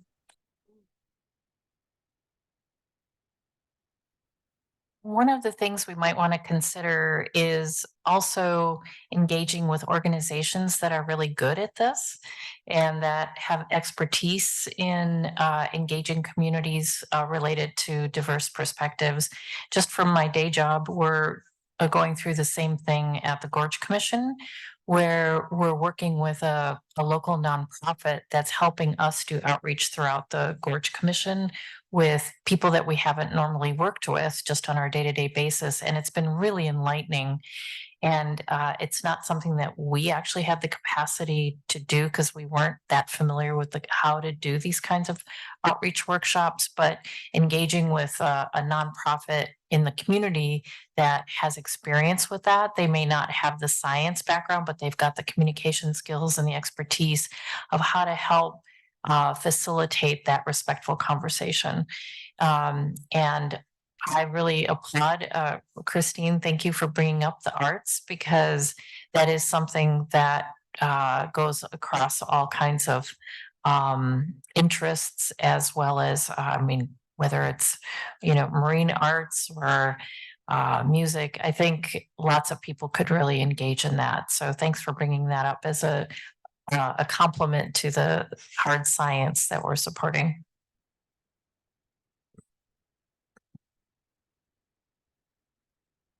Yeah, excellent. Well, really good start on this. Seems like we've got a little ways to go. What I think I heard is that we need a working document that really can help guide us with outlining the principles and kinds of practices that will get us to where we want to go. So I think that we'll continue to look to you, Christine, to help lead us in this effort, and I'll reach out to you between now and the summit and see how I can support you and the organization on taking the next step towards that. Sure, I can send out some things, and I actually have a chance to meet with Christina very soon, so but I'll put that on your agenda. All right, sounds good. We're ready to move forward, Lisa? We're a little ahead of schedule for public comment. Yes. Shall we go ahead with public comment? I think so. Okay. Is there anyone who would like to give public comment?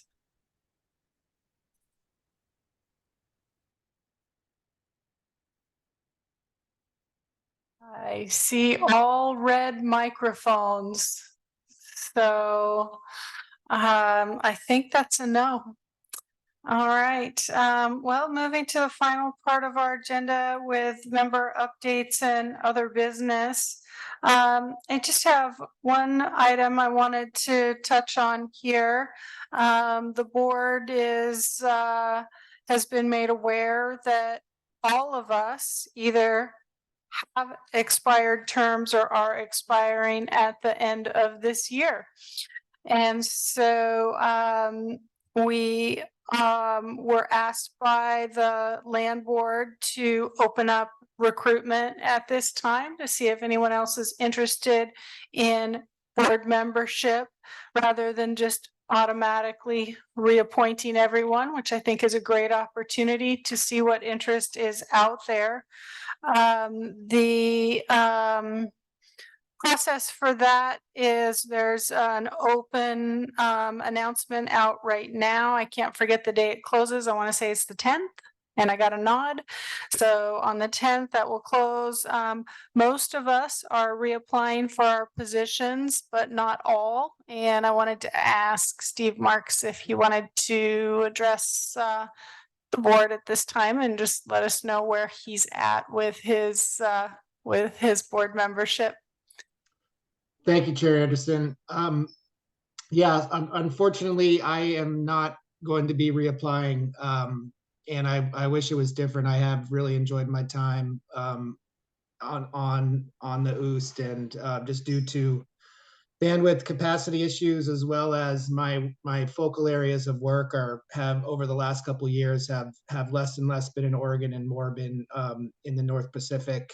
But so it's not a great fit for me and the organization that I work for moving forward. And so I am been talking to other folks about throwing applying and trying to beat the drums, but just wanted to let folks know about my plans. I'll be around for the rest of the year to perform any duties as needed. I'm planning on attending the summit and keep in regular contact with Lisa about things, roles and responsibilities and ways that I can help out. But yeah, so I'm not reapplying, but wanted to say thank you to Chair Anderson and everybody else on the OOST. I've really enjoyed my time and hope that I've been helpful over the last 4 or 5 years or so. So thank you. Thank you. Helpful is an understatement. I have so appreciated you bringing your full self to this board, and really want to thank you particularly for a lot of the committee work that you've engaged in behind the scenes, review panels on very arduous science, competitive grant programs and science review panels. Also the support that I think your board membership has helped us, get financial support from your organization for both the Science Summit and for the Marine Reserve. So I'll continue to, you'll continue to see me if for nothing else for that, but I know that we will continue to be working together as we're all working in the same large current ocean. And yeah, I just will miss you. But I'm glad that we'll see you in at the summit. Thank you. I really hope nobody else declares that they are not reapplying at this time. I think the rest of us do plan to have either submitted or plan to submit. It's a little bit of a different process because we are all applicants at this point. So it's not really the same where we would review and make a recommendation. We would have direct conflicts, of course. So I think that the staff is going to do a good job of making recommendations on our behalf, and the land board meeting is scheduled for December 12th. And so that I believe we're on the agenda for that. I have a question about, I know it's been publicly posted, but also thinking about different perspectives that might come with a new membership. Do we have, what have we done in terms of communicating the call for, and since we know for sure there's one opening, if not more, what do we want to do in terms of outreach, or what have we done beyond what the standard posting is? Or what could we do in this? Exactly. Well, it was somewhat of a department driven process and not so much of this board driven process. So Linda supported Deputy Director Jean Straight in getting the announcement out, and maybe her or Lisa could best answer the question of what the approach was there. I can't see Linda, so Linda, if I'm stepping over you, my apologies. I can tell you that I have personally reached out to a number of people along the Oregon coast, and I gave the announcement to 2 individuals, one of whom is participating in today's meeting, Nadia Gardner and Charlie Plybon. Those folks sort of have long tendrils on the Oregon coast, and I asked them if they would distribute through their networks. So my approach was to use other people on the coast to help get the word out, but then I reached out to other people that I knew and just let them know it was open and that we would be open until October 10th. Okay, so would we encourage additional members to additionally do outreach I think that would be great, so that we have a good pool the decision makers have a good pool to consider. Yeah, Representative. Well, first, if I could just get a copy of that announcement, it would be helpful. I might be able to share it in some other ways. And then secondly, for the benefit of our vast internet audience and anybody reading our minutes, we might need to make it clear that the legislative members don't go through this application process, but rather are appointed by their presiding officers until either they're not in office or until they're discharged. Thank you for that. Yes. I think the timing is good to have that announcement for the Coastal Caucus. And also I was wondering about outreach to the coastal tribes.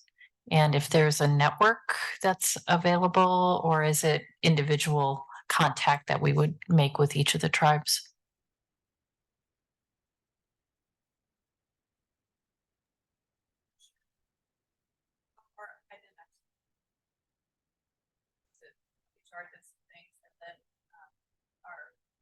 Social media it out that way. And the ask to have others forward it on if you someone or forward that. Did the online folks hear that? Linda doesn't have a microphone. She said it was ran through HR, through DSL. I know it was posted on the Oregon Ocean Policy website, but also she said it went out through social media and some of the other, I don't know, standard channels that the department advertises through. This is a great example of where having a policy in place that can reach all of these audiences would be really helpful in the future. So in the meantime, I would say please share widely. There are 6 days left in the open period. That's not a lot of time, but it is enough time if somebody wants to engage. I don't know the answer to the question about tribal engagement and where the best place to go there is. Maybe somebody does. I mean, we could, it could get sent to the tribal liaison for the West Coast Ocean Alliance. They would have a lot of those contacts. I kind of assumed, maybe mistakenly, that the state had some government to government relationship channels with the tribes that might be able to pass it through as well.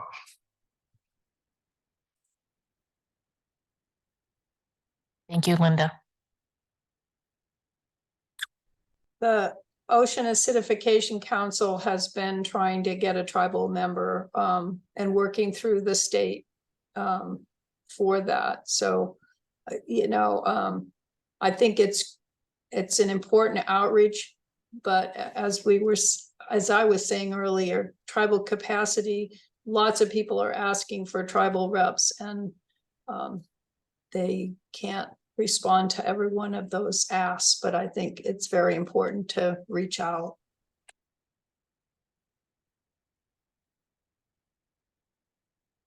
Hey, are there other member updates or other business for today's meeting?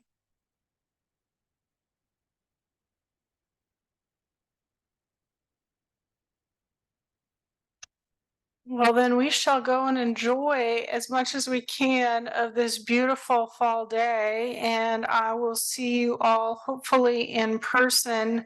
And just as a reminder, our January 3rd meeting will be Zoom only, so we'll not need to stress the weather of January and the stress of the holidays as well. So thank you everyone for